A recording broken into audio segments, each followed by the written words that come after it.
យ៉ាងស្វាហាប់បាទលេខរៀងទី98ខ្សែទឹកខាងក្នុងឌីសែនជ័យបារមីបូព៌ាបាទចំណែកខ្សែទឹកខាងក្រៅស្រីម៉ៅក្រាំងយើងបាទហើយយើងដឹងហើយបាទសម្រាប់ឌីសែនជ័យបារមីបូព៌ាគឺទទួលបានការឧបត្ថម្ភពីអាដាមនីវជានិងលោកជំទាវ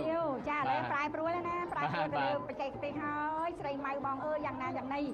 ចាប្រែប្រួលហើយខ្សែទឹកខាងក្នុងហាក់ដូចជាមានព្រៀបពេញអាយ៉ាអត់ទេចាមកលេងគ្នាមុខតែបលាជីទៀតហើយគូនេះ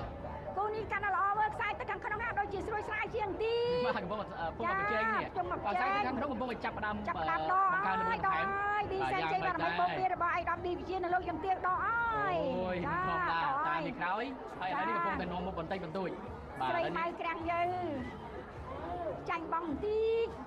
ន្តិចបាទសកត់តែបន្តិចឈ្នះដែរឈ្នះដែរបាទតែឈ្នះបាទដោយសារតែយើងឃើញតាមពីក្រោយមកបាទឥឡូវនេះឌីសែនជ័យបានទទួលជ័យជំនះសម្រាប់ជើងទី2នេះចា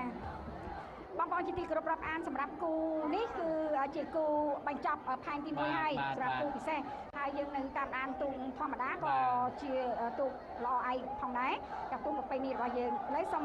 ធ្វើការជម្រាបជូន